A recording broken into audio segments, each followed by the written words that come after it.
Ahoj, dobrý den, já vás vítám u nové epizody našeho podcastu Lékařské fakulty v Plzni Medicína srdcem. Já se jmenuji Terka a budu vás dnešní epizodou provázet. V každém díle našeho podcastu vám přinášíme různé informace ze světa zdravotnictví, inspiraci, také životní příběhy a zkušenosti našich hostů. Dnešní epizodu natáčíme opět přes aplikaci Zoom a tentokrát jsem si pozvala Petra Freimana, manažera kampaně Suchý únor, která vznikla v rámci Ligy otevřených mužů. Dobrý den, já vás vítám v našem podcastu. Hezký den přeju vám i posluchačům. Já už jsem zmínila název vaší kampaně, o které si budeme dnes povídat. Podle statistik ví o vašem projektu až 76% české populace, což je teda neuvěřitelné číslo. Ale přece jenom pro těch zbylých pár procent, kdo neví, tak co to je Suchý únor? Suchý únor je zdravotně osvětová kampaň, je to pozitivní výzva. Je vlastně důležitý říct, že sucháč jako takovej nemá žádný ambice jako směrem k prohibici ani k jakýmukoliv administrativnímu nebo formálnímu omezování alkoholu, ale jde nám primárně o zkušenost lidí, o to, aby si zkusili měsíční abstinenci a zjistili, jestli oni ovládají alkohol nebo alkohol je. A tohle je založený samozřejmě na tvrdých datech o Češích, co se týče konzumace a rizikové konzumace, takže tato výzva je úplně na místě. Uhum. A mě k tomu ještě napadá, jak teda tento projekt vzniknul, jestli to je čistě z vaší nějaký zkušenosti, nebo jak vás to napadlo? Vy jste na začátku zmínila, že historicky je zatím Liga otevřených mužů, což už z jména vlastně značí, že se to týká primárně mužů, ale v současné době to rozložení, nebo i poslední roky, dlouhý roky, tak je opravdu zhruba 50/50 muži a ženy. A čistě to, že ta kampaň vlastně v té organizaci vznikla, tak to bylo jednoho lednového dne, kdy se ta partička vlastně rozhodovala, co můžou udělat ještě pro mužské zdraví. A tím pádem ten první ročník byl vlastně zaměřený nebo omezený na tuhle skupinu, ale velmi rychle se začaly přidávat manželky, ženy, partnerky a ruku v ruce s tou první otázkou tak je hrozně důležitý, že víc a víc se připojují i lidi, kteří třeba sami nemají problém s alkoholem, ale cítí, že někdo kolem nich ten problém mít může a oni ho tou svojí vlastní účastí chtějí inspirovat. To je pěkný cíl. Vy jste naznačil, že teda ten nápad přišel v lednu. Nicméně, proč únor? Proč jste si nevybrali třeba jiný měsíc nebo to nenechali na příští rok na leden, když jsou všechny ty předsevzetí a různý cíle a plány do nových roků? No, ono se těm lednovým výzvám nebo těm lidem, který je drží, tak se říká ledňáčci, protože zpravidla do února nevydrží. Takže ten únor vlastně dává jako i z tohohle pohledu docela smysl, že už tam opadlo takovýto nadšení z těch výzev a pokud se někdo rozhodne pro únor, tak už je to většinou jakože opravdu rozhodnutí, ač teda historicky tohle to byla náhoda, protože zkrátka v lednu se to vymyslelo a únor byl měsíc následující, takže tam žádná hlubší myšlenka není. Ale na druhou stranu ten únor je vlastně dost náročný sám o sobě, ať už kvůli tomu, že opravdu pokud se někdo rozhodne, tak už to je prostě výzva. A pak tam jsou samozřejmě různý plesy, masopusty a podobně, takže ono je tam těch náročností vlastně víc než v tom lednu. Já teda z vlastní zkušenosti, nebo teďka mě vlastně čeká 3. Suchý únor a právě v únoru už máme v rodině jeden ples, tak už jsme se nabídli jako taxikáři, že teda nebudeme pít a že to teda vydržíme. Nicméně, co teda všechno ten Suchý únor obnáší, jsou nějaká pravidla? Pravidla jsou vlastně úplně jednoduchá a to je vydržet měsíc bez kapky alkoholu. Důležité je ale říct, že víc a víc už to není jenom o tom alkoholu, ale že to lidi často spojují právě s nějakým obecně zdravějším životním stylem. To znamená víc sportovat, jíst míň sladkýho, míň všeho nebo víc něčeho. Takže je to jako taková dobrá berlička, která se točí kolem alkoholu nebo i jiných závislostí samozřejmě, ty do toho spadají taky. Ale mnohem víc a víc už se to rozšiřuje právě i do těch dalších aspektů života a tomu můžou být třeba i rodinný vztahy ve smyslu víc budu chodit za babičkou nebo cokoliv takového. Takže ten únor už prostě není jenom o alkoholu, ale ten záběr je mnohem širší. No, vy jste v rámci kampaně, myslím, že v roce 2020 nabídli plecháček, magnetky, bylo toho hodně. Minulý rok jste dokonce vydali knihu, tak chystáte něco i letos? No, pro mě osobně, nebo i pro nás asi ta knížka byl pomyslný vrchol, protože má teda 416 stránek, tematicky 28 kapitol a myslíme, že jsme v tom pojmuli tu alkoproblematiku opravdu od A do Z. Je tam úplně všechno, kde se člověk s tím alkoholem setkává a zároveň je to psaný jako nějakou odlehčenou nebo lidskou formou. Je tam spousta příběhů, spousta osobností, spousta rozhovorů, takže to bereme, že vlastně tímhle s tím my jsme jakoby tu tématickou linku jakoby naplnili a zcela otevřeně, jelikož těch knížek se vlastně nepodařilo na trh umístit tolik, kolik jsme si představovali, tak na letošek budeme mít zase knížky a k tomu ale přidáváme ještě jakoby speciální segment firem a takovou jakoby speciální publikaci pro firmy s tím, že vlastně ty zaměstnanci jako takový tak jsou často velmi ohrožená skupina, ať už je to alkohol nebo jiný závislosti. A my chceme firmám pomáhat s tím, aby vlastně věděli, jak tyhle ty věci řešit interně a měli i třeba nějaký systémy jako jednoduchých intervencí a podobně, protože v tomhle tom je to jako vlastně pole ještě dost neoraný. No a máte teda potom nějaká data, kolik lidí se zhruba zapojilo minulý rok? Sbíráme to každoročně. Nám zhruba o 26% vyrostly registrace, což znamená přímo lidi, kteří se skrze stránky suchejúnor.cz přihlásí a zapojí. A potom si děláme samozřejmě nějaký průzkum trhu spolu s agenturou a tam nám vyšlo, že teda povědomí o kampani jako takový vylezlo na 10,3% napříč populací dospělou, což vychází plus minus na nějakých 700 000 zapojených lidí. Takže jakoby to obecní procento nebo to obecní množství lidí je velmi vysoký, to jsou 100 000 a my máme potom tisíce těch, kteří se opravdu registrují jakoby u nás přímo. No tak říkal jste teda 100 000, tak si myslím, že to musí určitě ovlivnit i hospody, bary, restaurace. Jak oni řeší vaši kampaň? Jsou z toho asi docela nešťastní, ne? No, já myslím, že to je o úhlu pohledu. Nás jako ohromně těší, že ten úhel pohledu se vlastně otáčí a my nějaký poslední, nebo třeba 3 roky zpátky, tak když Sucháč vlastně nabral na síle i v rámci hodně toho mediálního prostoru, tak bylo vidět, že tam je takový ten hejt a bylo to v duchu jako neblbněte lidi, pojďte prostě normálně pít.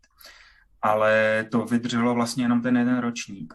A pak se to krásně obrátilo a teď je to mnohem víc o tom, že ty restaurace, bary, kluby tak cíleně nabízejí drinky suchoúnorový. To znamená, je tam zvýhodněný nealko, jsou tam limonády a tedy, což je jakoby hrozně hezký signál, že není potřeba to hejtit, ale je spíš jako potřeba ty lidi podpořit nebo jim mít co nabídnout. Jo, a ono se to krásně pojí i s tím západním trendem takzvaného gentle drinking, kde nám vznikají i různý nealkoholický destiláty a spoustu druhů nealkoholických piv a podobně, kdy je to mnohem víc o tom jít do té hospody, třeba si nějaký ten drink dát, ale prostě se neopíjet a užít si to, nějak si to degustovat, ale být v míře. Takže nás vlastně těší, že i ty hospody obecně odstoupily od toho, že by to nějak zesměšňovali, ale spíš si uvědomují už sílu té kampaně a těm lidem se snaží jít naproti a tu nabídku nějakým způsobem uspůsobit. No a jaká je potom teda reakce těch účastníků? Jak oni si chválí tento měsíc a co je třeba pro ně úplně nejtěžší? No, tam je určitě potřeba to rozlišit stejně jako to třeba teď hezky ukázal COVID na ty vlastně rizikový konzumenty a na ty, řekněme, občasný nebo umírněný. Ty umírnění, stejně jako v tom covidu, tak ty neměli problém s tím alkoholem pracovat. Naopak ty rizikový, tak ty se vlastně podle těch dat, tak ty se během covidu rozpily. Takže stejně tak vlastně my můžeme říct, že máme spoustu příběhů těch lidí, pro který to bylo, řekněme, jednoduchý, ale je tam taky spousta lidí, kteří prostě mají problém. Ten měsíc je pro ně opravdu náročný a potom to pokračuje třeba i u konzultace s adiktologem a podobně, nebo prostě uvědoměj si, že prostě měsíc bez alkoholu nevydržej a že to je prostě problematický. No a potom je tam ještě důležitý, že máme facebookovou skupinu každoroční a tam několik tisíc lidí se podporuje vzájemně v tom ten měsíc vydržet. A to si myslím, že je taky jakoby velmi silný, jak aktivizační, tak podpůrný prvek, protože ty lidi si tam sdílejí jak to, že se jim daří, tak ale sdílejí i to, že se jim nedaří. A opravdu je to jako z 99% hrozně hezký prostředí, který ty lidi motivuje, ať už jako ke sdílení, k dokončení, anebo třeba i k těm následným krokům, když se to někomu nedaří. A jsou potom teda nějaké benefity, které vyloženě ty účastníci tohoto projektu vyzdvihují, že jim něco třeba otevřelo oči, zlepšilo život? Určitě jo. Mezi takový ty klasický, který se nabízí jako první, tak je určitě čistá hlava, což možná zní jednoduše, ale spousta lidí prostě zažívá jako opravdu nějaký elementární pocit vyčištění se a nějakého jako zpřítomnění, zvědomění. A potom samozřejmě, pokud to lidi dokážou, tak je to osobní hrdost, kterou nám deklaruje 86% účastníků, těch registrovaných. Zhruba 60% si všimne nebo zažije lepší spánek, 60% lidí cítí víc energie, 35% účastníků zhubne nebo jim jdou prostě kila dolů, zlepší se životní styl nebo standard. Jak jsem říkal, že lidi si to často spojujou ještě s různýma dalšíma výzvama, tak 44% kuřáků omezí během února i kouření a pak samozřejmě je tam spousta těch, kteří ušetří.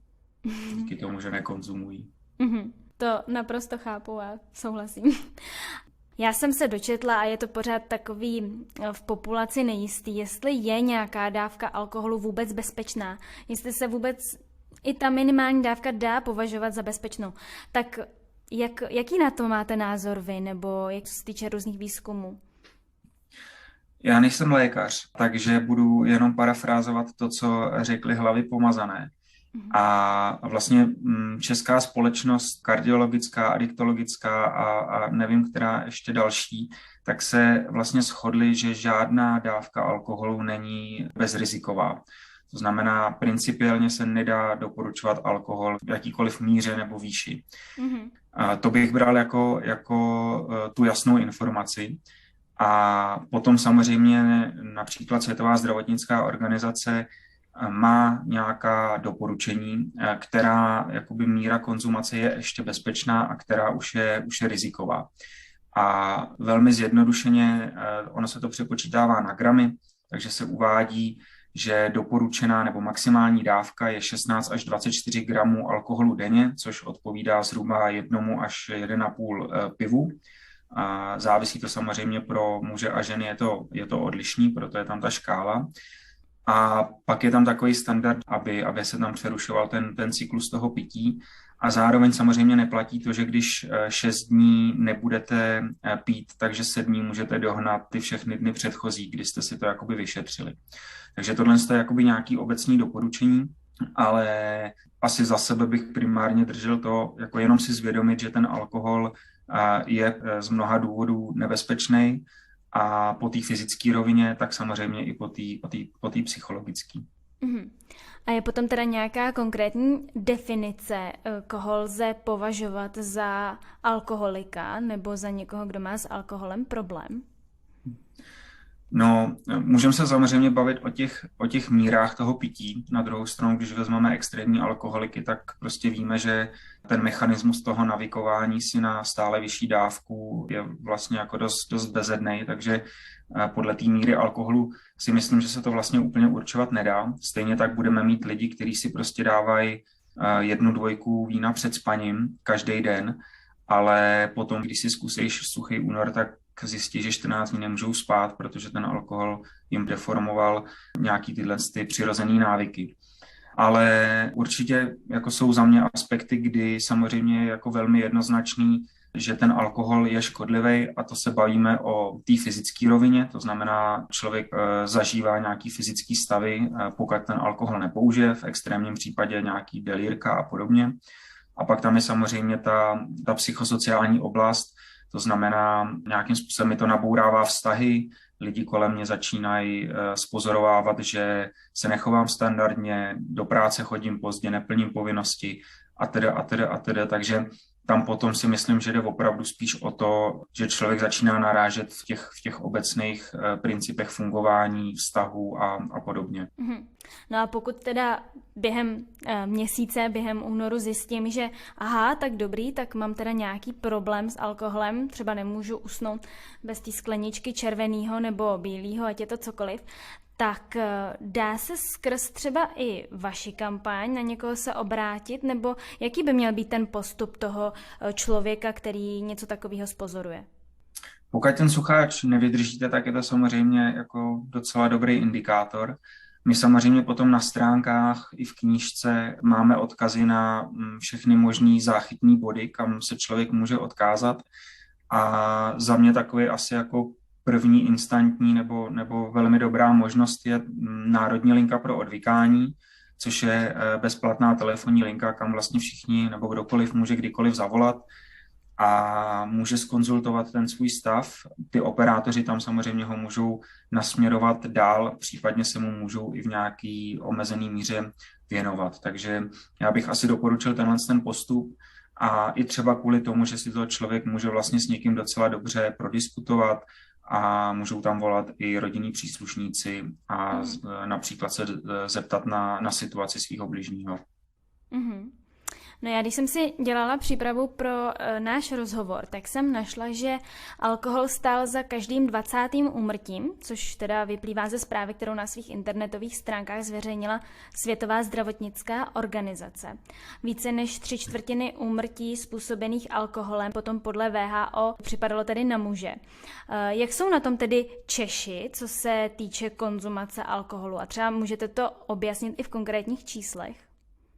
No, my držíme to pomyslné prvenství a teď je asi jedno, jestli jsme v top 3 nebo v top 5 na světě v rámci konzumace alkoholu, ale prostě obecně jsme na těch čelních příčkách a na počet se udává, že průměrný Čech vypije 14,4 litrů čistého lihu za rok.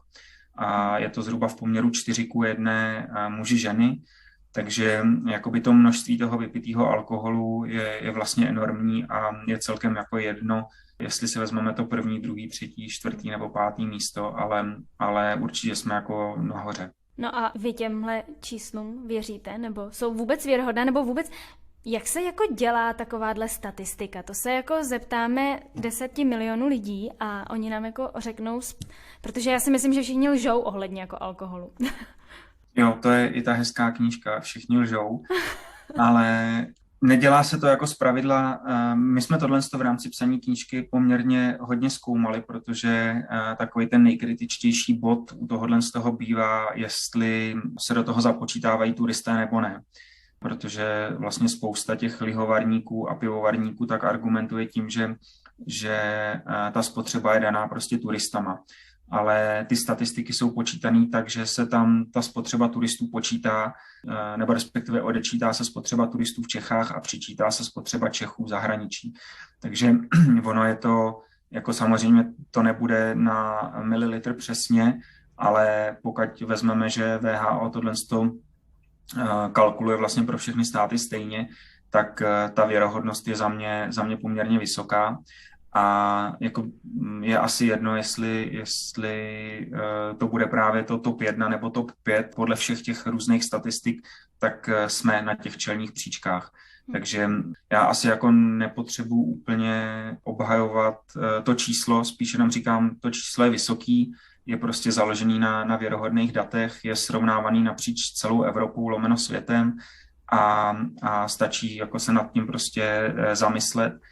A možná se právě ani jako každý nemusí koukat na tohle globální číslo, ale jde prostě o tu osobní zkušenost a o to, jestli já osobně ten problém nebo někdo z mých blízkých jakoby má a jestli on náhodou není rizikový konzument.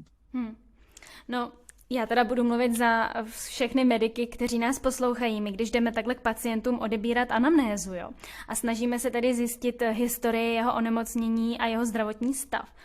A vyptáváme se cíleně na ten alkohol, tak Opravdu jako mně se to stává skoro denně, že mi říkají, no příležitostně. A když se zeptáme na to příležitostně, tak z nich potom tak jako leze jak z chlupatý deky.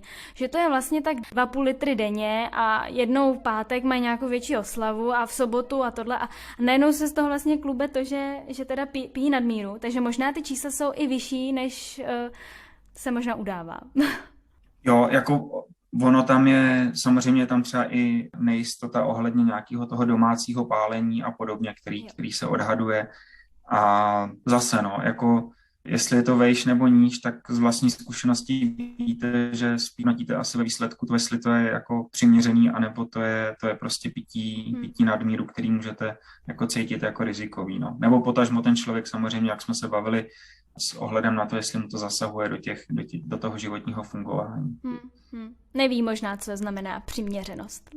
To hledáme často všichni, že jo, co je přiměřenost. No a mění se potom teda ty čísla po tom, co jste rozjeli kampaň Suchý únor?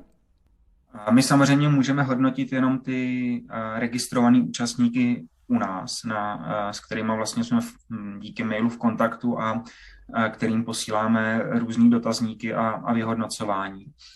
A co se těch našich dat týče, tak my víme, že 53% účastníků ještě 4 měsíce po skončení kampaně pije míň a po roce od konce kampaně je to 48%. Takže můžeme říct, že každý druhý, kdo si projde sucháčem s náma, s naší pomocí, tak má potom umírněnější vztah k alkoholu nebo zodpovědnější, nebo jakkoliv to nazveme. Takže tohle to beru jakoby za velmi určující a vlastně důkaz toho, že ta kampaň funguje. A pak se dá samozřejmě použít i nějaký adiktologický kritérium, což je v našem případě audit C, na kterými se ptáme těch účastníků. A tam vlastně vidíme taky, že snížení rizikové konzumace o minimálně 1 bod deklaruje přes 30%, nebo nám vychází z těch průzkumů přes 30% účastníků.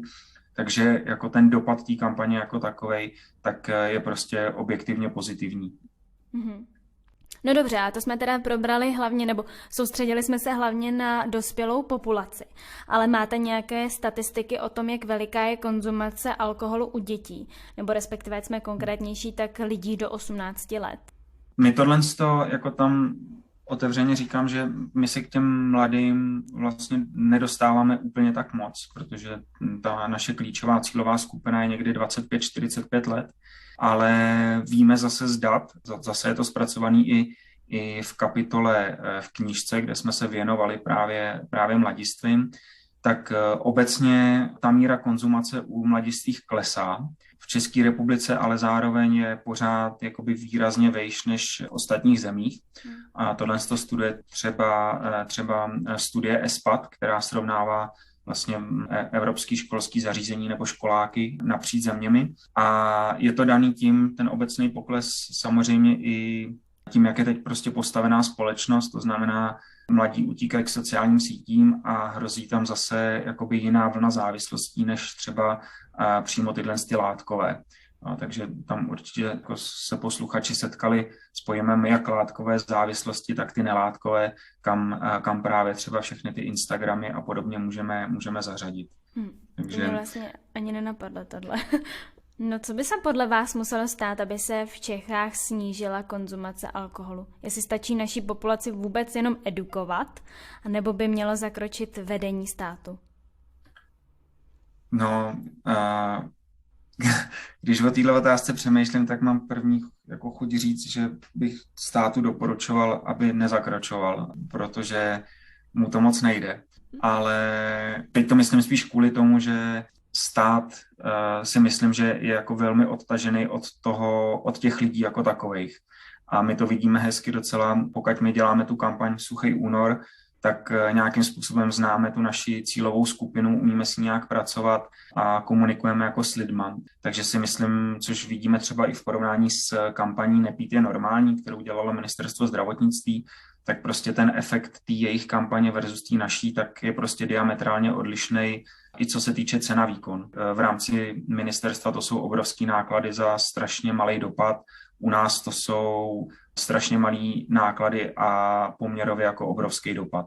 Takže jako já bych to po té vládní úrovni asi úplně netahal. A to se netýká teda jenom této kampaně, jo, nebo této oblasti. Je tady prostě spousta organizací napříč všema segmentama trhu, který umějí ty věci dělat líp než ta zhora řízená aktivita nebo kampaň. Tak to jenom jakoby obecně k tomuhle. Ale i velmi prakticky si myslím, že tohle je opravdu jako do velké míry zkušenostní záležitost. Jo. Sucháč by nikdy nebyl tak úspěšný, kdyby jsme netlačili ty lidi vlastně k té osobní zkušenosti, kdyby to nebyla do nějaký míry hra, výzva, nějaká pozitivní jako komunikace a podobně.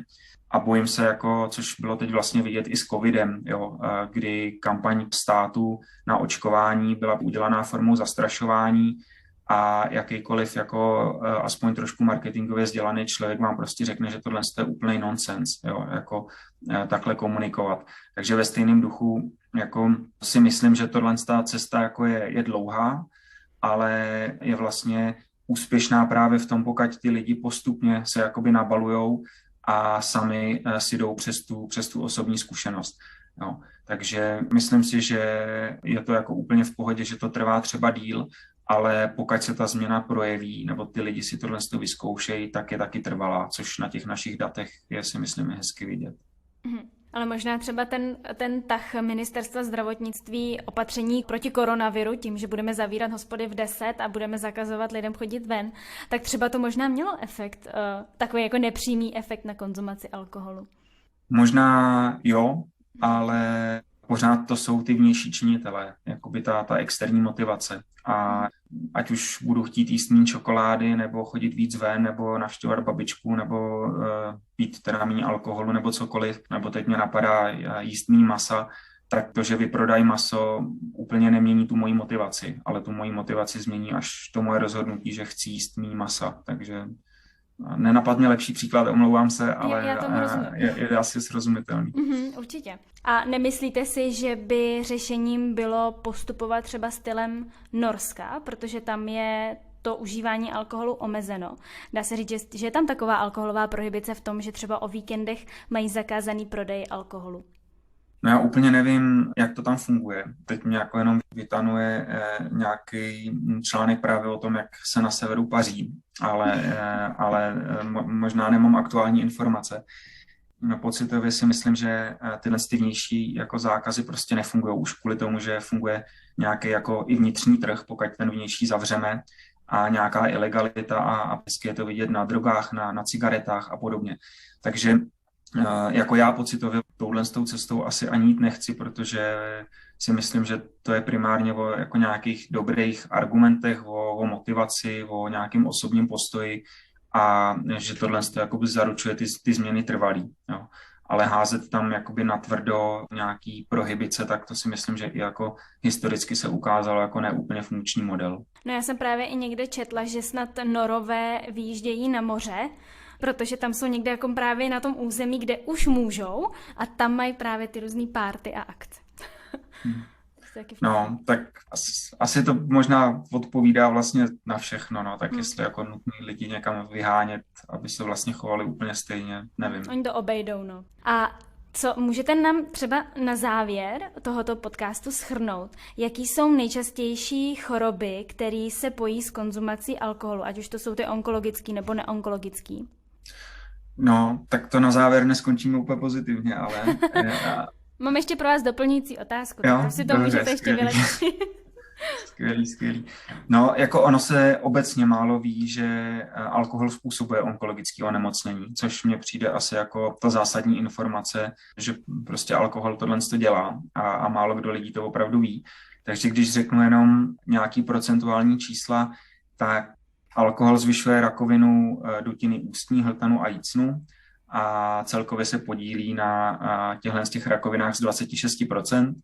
26% stejně tak má podíl na rakovině slinivky, 10% je potom tlustý střevo, rakovina prsu je z 5% u žen způsobená alkoholem, což si myslím, že je jako taky velmi silná informace. A pak samozřejmě játra, jaterní cirhóza a rakovina jater, tak tam je to okolo 48%. Takže ty čísla jsou jakoby dost výrazný. Já tím jako nechci vůbec strašit, ale přijde mi důležitý jenom vidět ten kontext, že alkohol je fajn, máme ho všichni rádi do nějaké míry a mimochodem nikdo z účastníků Suchého února, teď myslím organizátorů, jako není zapřísáhlý abstinent, ale prostě všichni víme, že ten alkohol máme pod kontrolou a ne, že by ten alkohol ovládal nás. Mm-hmm. No a blížíme se teda do finále. Já mám pro vás úplně poslední otázku. A vždy se na konci každé epizody ptám svého hosta, jestli by chtěl něco říct na závěr posluchačům. Já vím, že v našem tomhle díle už bylo hodně těch take home message, ale přece jenom chcete něco ještě vzkázat? No, abych teda zakončil pozitivně, tak bych chtěl jenom říct, že ta knížka je úplně skvělá a že ji každému doporučuji. My jsme ji chtěli nazvat Suchá Bible, aby byla prostě v každé domácnosti jako Bible. A to se nám zatím úplně nepodařilo. Ale spíš bych chtěl asi jenom jako inspirovat lidi k tomu, že Suchý únor nemusí být jenom o nás, ale že je spousta těch kolem nás, kteří s tím alkoholem nebo s jakýmakoliv jinýma závislostma můžou mít problém a že tohle může být taková příjemná cesta, jak se na to vlastně podívat, nahlídnout a zjistit, jestli jsme nebo nejsme v pohodě a jestli náhodou s tím není potřeba něco dělat, protože těch lidí kolem nás je hodně a beru to i jako nějakou naši společenskou odpovědnost se rozhlídnout, jestli bychom někomu nemohli být nápomocní tím naším příkladem. Mm-hmm. Petře, já vám moc děkuji za rozhovor. Já věřím, že i tou poslední zprávou na závěr, tak určitě hodně lidí inspirujete k tomu ten Suchý únor držet. Já věřím, že se i medici zapojí. Mějte se moc hezky a přeju vám mnoho dalších úspěchů. Nashledanou. Já moc děkuju a mějte hezké dny. Jestli se vám naše epizoda líbila, tak určitě budeme rádi za jakékoliv sdílení. Můžete nás také ohodnotit ve své aplikaci na podcasty nebo doporučit svým kamarádům. My se na vás budeme těšit opět příště u další epizody našeho podcastu. Mějte se moc krásně a ahoj.